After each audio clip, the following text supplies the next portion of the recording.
radio televiziyo RTBB turagukunda cyane bivuye ku mutima ibiganiro byawe bidushika kunyota radio televiziyo RTBB yanyu yameyaka nimube nk'abarindiriye shebuja wa munsi w'ubugeni kugira ngo arengutse akuguruza bamusanganira ubwo nyene. Barahiriwe abasuku shebuja niyashika azosanga bagiteramye. Nukuri ndabibabwiye azozikenyera abavyagize ku ndava abaheture abagaburira. Aje mu mikangura canke mu gicugu bazoba bahiriwe asanze bakimwiteze. Nimubimenye neza iyo nyene urugo aba yaratisaho igisuma kizirako niyoretse ngo kimumerere kw'inzu. Nimwame mwiteguye na mwebwe nyene kuko umwana w'umuntu azoza kwisaha mutiteze. Hanyuma Petero amubwira ati Mukama ni twebwe gusa uciriye umugani canke uwuciriye bose? Mukama aramwishura ati nuwuhe mubwiriza w'umwizigirwa kandi w'inkerebutsi shebuja yashinze abasuku biwe ngo aze arabagerera ingano ku gihe. Arahiri uwo musuku shebuja agarutse azosanga abigira uko. Nivyo kuri ndabibabwiye azomushinga ivyiwe vyose. Nayo uwo mubwiriza niyibwira mu mutima wiwe ati databuja aratevye, agasindira abasuku n'incoreke, akaja mu vyo kwirira no kwinywera akaborerwa. Shebuja azoza umunsi atamwiteze no kwisaha atazi amwirukane amushire hamwe n'ibihemu. Umusuku aza amategeko ya shebuja ntiyitegure ntakora ivyo yatumwe urya azokubitwa nyinshi. Uzoba atazi ivyo shebuja yashatse yamara agakora ibikwiye igihano urya azokubitwa nkeyi. Uzoba yaronse vyinshi azobazwa vyinshi. Uzo yabikijwe vyinshi nawe bazorushirizaho kumwaka vyinshi. Twakere kandi dushimagiza inkuru nziza ya Kristu. Kristu shemezwa.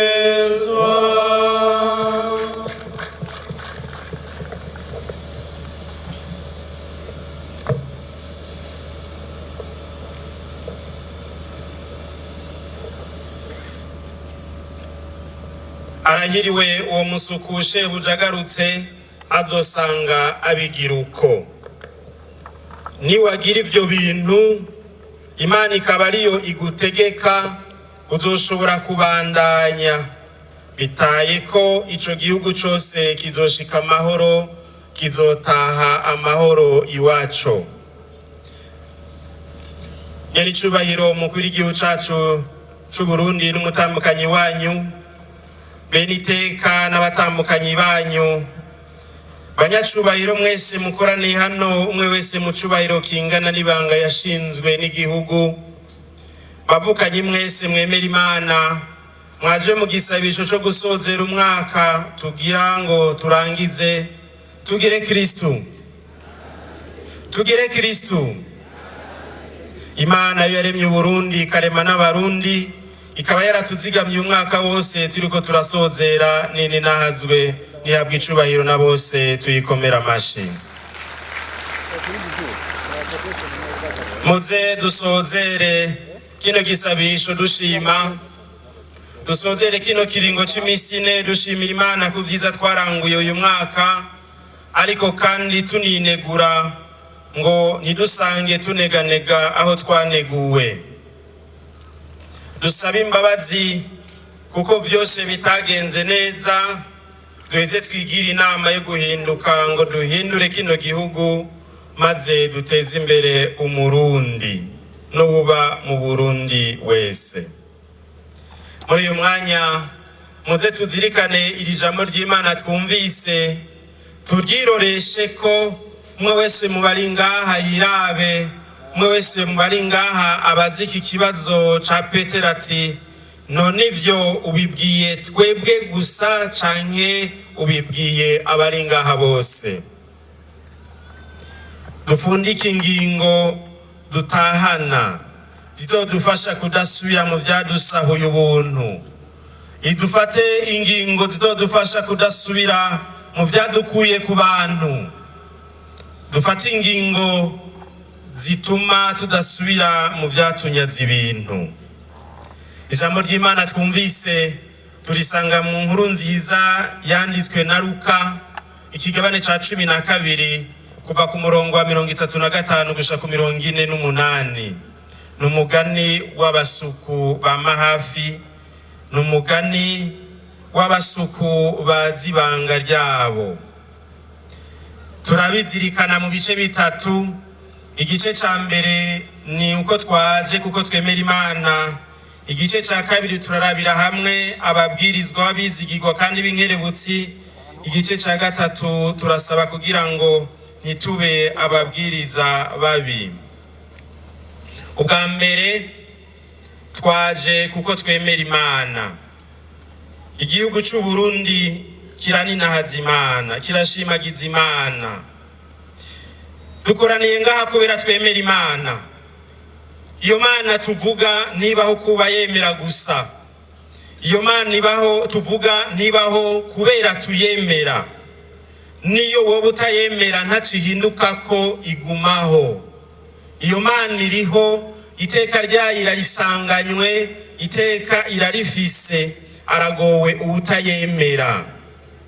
Twaje ngaha rero kubera twemera ko Imana iriho, kandi twemera ko ari Imana, ya Mana basokuru bita rugira byose, rugaba byose, rurema byose, ya Mana Barundi bita kwisumba byose. Kandi nivyo Imana tuvuga, Imana turirimba, Imana dusenga, Imana twemera, iyo Mana canke tutemera, iyo Mana isumba byose, iyo Mana igaba byose, iyo Mana iganza byose, iganza na twebwe nyene.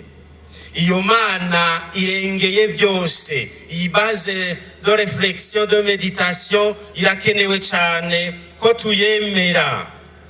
Iyo Mana tuvuga iri hejuru ya byose.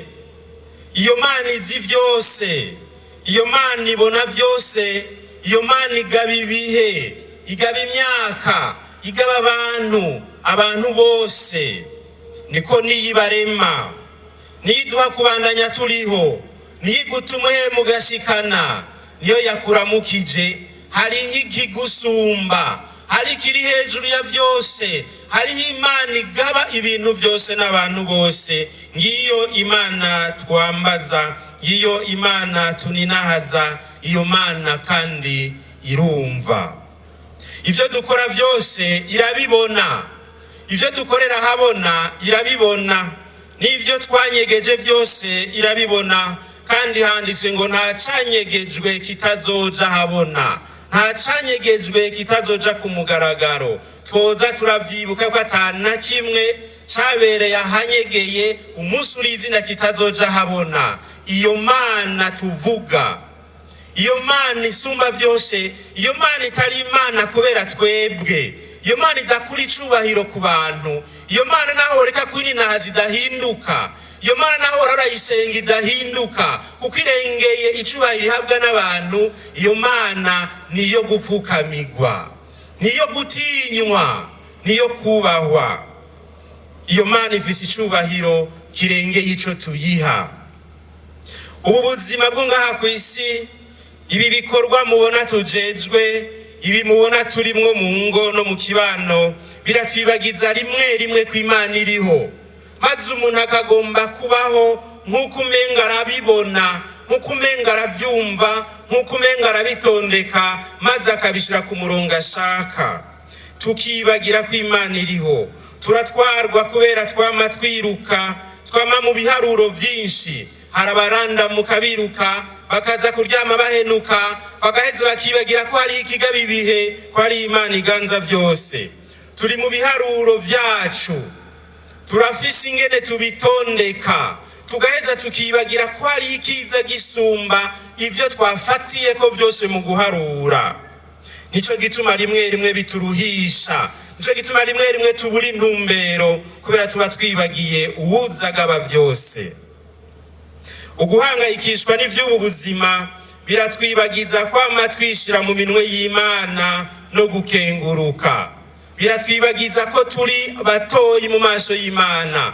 Biratwibagiza ko tutari kumwe ataco twokwishoboza. Hari abantu babaho badasenga bakiha amahoro, hariho n'abasenga uko bishakiye, maze ukamenga Imana niri ku rugero rwacu, iri kukugene tuyumva. Imana ntibimana yo mu mutwe wanje, ntibimana nkuko je nshaka kwimera, ntibimana nkuko iri ubwayo, maze meze ndayipfukamire jewe ndi umuntu nyabworo. Turibagira ko turi agati gateretswe nayo, tukibagira ko duhema kubera iduha kuramuka. Turatakarira mu ngeso zitarizo, tugasanga turiko turondera kuba ngaha ku isi, maze n'ibisabisho vyacu tuvuga vyinshi ugasanga nibisaba Imana ngo dushinge imizi ku isi nkuko umengo yaturemeye kuzohera ngaha.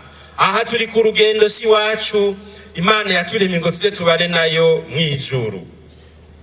Shetani iraduhenda, ikaduhenda, tugaheza tukemera, ikagusambuza urugo, ikagusanzaza utwawe, ikakukura ku bagenzi, ikakwaka ubuntu, maze ukayemerera kubera iza buke buke kandi itakugora, maze yamara kugushikana igaheza ikagushikana koko. Baratera inkuru y'umuntu yapfuye aja mwijuru. Ashitse ku muryango mwijuru, Petero aramubaza ati ugiye he? Ngo narinje mwijuru. Hanyuma amubwira ati oya ntibashoka binjira, reka ndakubwira ingene bigenda. Ati mbanza kukwereka ibibanza bibiri, hariho mu muriro hakabaho no mwijuru. Umaze kugira visite uraheza utora huja. Wa mugabo avuga ati je nta kibazo mfise. Araheza mumanukana hari yepfo mu muriro, aramanuka. Ashitseyo asanga hari hameze neza gose. Asanga ntuzenye niyari, nanuzenye niyari, nanuzenye niyari, ngo murino ganani. Shetani iti oya ntiharagira, raba gusa uraheza urabe n'ahandi. Abona hameze neza, bamerewe neza, bafata icupa bakiyongera, eka nyene bari mu nkuru bamerewe neza cyane. Petero atigeze aho tuduge mwijuru naho uje kuraba. Baraduga mwijuru, bashitseyo barugurura, awamugabaza abona n'ahantu hatekanye hanini cyane. Hari abantu bambaye ivyera gusa baririmbira Imana, izi ngoma ntazarimwo, baririmbana uturirimbo tw'abamarayika, hari akayaga keza. Petero amubwira ati raba aha rero niho mwijuru. Ati ngo dusubire hamwe kuri point zero, hamwe washikira, hanyuma tuheze dufata ingingo. Baramanuka basubira hamwe, yashikira wa mugabo. Petero ati ubu rero ubona woja he? Wa mugabo ariyumvira ati nukuri jewe kubisanzwe narinje mwijuru kandi ndashaka kuja mwijuru, mugabo unkundiye je nukuri ntokwimanukira hari yepfo ko nasanze babajama banje ariyo bari. Petero ati okay urashobora kumanuka, genda. Wa mugabo aramanuka no mu muriro. Ashitse yasanga rero ni mu muriro. Asanga shetani yabaye shetani, babagabo n'amaruru n'induru bariko barakubitwa. Aca atangura kusubira inyuma, shetani iramucakira ngo none ko karata ariko byari bimeze, ngo harya twari muri propagande, ngo twagushikanye, ngo tuca tukwereka ukuri ko ngaha.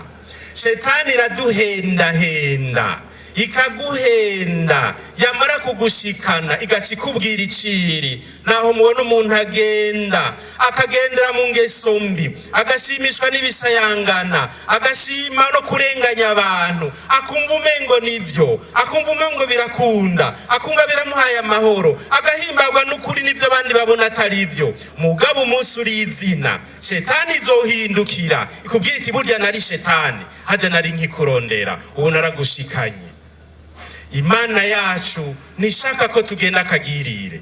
Imana yacu nishaka ko tugwa mu vyara by'izo ngeso mbi.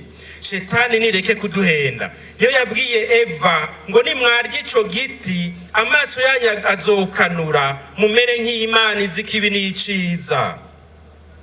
Usanga natwe dusigaye twarabaye imana zacu, mumere nk'Imana. Shetani yabwiye umugore ngo nimwarya ico giti muzomera nk'Imana, akamana, utumana. Nimwarenga icyo Imana yababwiye muzomera nk'utumana. Iri jambo rirakomeye cyane. Dusigaye twarabaye imana zacu. Umuntu akigaba ngo arigaburira, umuntu akiha umurongo w'ubuzima akibagira iyo yavuye, akibagira iyo aja. Twarabaye imana kuri bene wacu, tugafata ingingo tukica tugakiza, kubera Shetani ivuga ngo niwarya ico giti Imana yakubujije, niwayigambararira, niwakora ibyo jewe ndakubwiye, ukanka iciza n'ikibi kiryuzi bose bazi ko ari iciza, uzoba kamana. Utumana ni twinshi, utumana turiho. Umuntu yumva ko akwiye, ko yikwiye, agaheza agacagira n'ubwo bubasha kuri mwene wabo, abana ku bavyeyi babo, kubera bafise igihagaro, bafise inguvu. Nyumba kumi kubatwara, agavuga ati aha ndica ngakiza, atahamvuga ijambo rya nyuma. Akamana kuri bene wacu. Nimwagira ibyo ndababwiye jewe Shetani, muzobutumana, musubirira Imana, ariko bazosanga bari gusa. Ivyo vyabaye bahejeje gukora ico Shetani babwiye. Imaze kubashikana, basanze bari gusa, baja kwambara amababi y'ibiti, kubera bari bataye ubuntu, bari bataye iteka. Imana yarabuze ikibanza mu mitima ya bamwe bamwe. Imana yarabuze ikibanza mu ngo zitari nke. Imana yarabuze ikibanza mu makomine atari make, kubera musitanteri yabaye akamana, maze arasubirira Imana. Mugabo umunsi uri izina yiravye neza, agakedera uduhundahunda. Niko vyagenze muri Bibiliya. Dusozere uyu mwaka dusubiza Imana ikibanza cyayo mu mitima yacu. Dusozere uyu mwaka dusubiza Imana ikibanza cyayo mu gihugu cyacu. Dusozere uyu mwaka duha Imana ikibanza cyayo mu mabiro, hariya dukorera, hariya dufatira ingingo zacu zose ziri relative. Hariho Imana iri absolute. Ingingo zose dufata ziri relative, mu gihe zitavuye ku Mana iri absolute. Mu Kirundi vyongora kuvuga gandazi ko tuvyumva.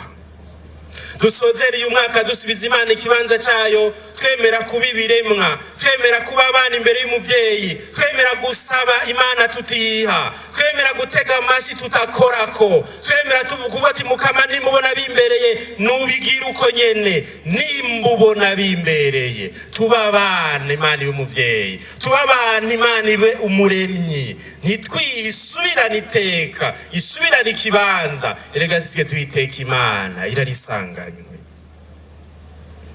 Uyu mwaka tugiye gutangura, twimike Imana mu gihugu cacu mu kuyubaha no kuyitinya. Dutinye Imana, tuyubahe, tuyubahishe, tuyubahirize mu gutinya ikibi. Utemera Imana cika Imana yiwe, agaca agomba kubera abandi akamana. Umuntu ataca atinya aratinyitse, umuntu adatinya Imana aratinyitse, umuntu atubaha Imana arateye ubwoba, kubera baca acika Imana akiha ububasha ku bana b'Imana. Mu bituma bavuga ku bubasha bwose, ubukuru bwose buva ku Mana, nuko abantu ari ab'Imana, nuko ari ibiremwa by'Imana. Nta bubasha twari dufise ku bana b'Imana atari Imana ibishatse, kuko twe nta bubasha dufise ku bana yaremye. Si twe dutuma bahema, si twe dutuma baramuka. N'abana b'Imana turi bo nkabo, turabana b'Imana nkabo nyene, turabasuku babo imbere y'Imana, tugaca bugufi tuti abana bawe Mukama, abana waremye, abana uyu munsi wandagije, ushaka ko ndabagira gute? Tugapfukama tukaronka umuco, ubwenge n'ubwitonzi bidutuma tuyobora, tukarongora nka Musa igihugu cy'Imana, tukijana muri ca gihugu c'isezerano. Twebwe twaje hano, twaje ko twemera kandi twemeza ko Imana iriho, kandi dushaka ko Imana koko mu buzima bwacu. Muzi uyu mwaka tugiye gutangura, tubigira ijambo ngenderwako, ijambo twubakira ko ingingo zose dufata, ntagira ingingo nimwe yitwibagiza ko hariho Imana izisumba ivyo tugize. Nitwavyemera, igihugu cyose kizoshika amahoro, muri ca gihugu c'isezerano. Radio television turagukunda cyane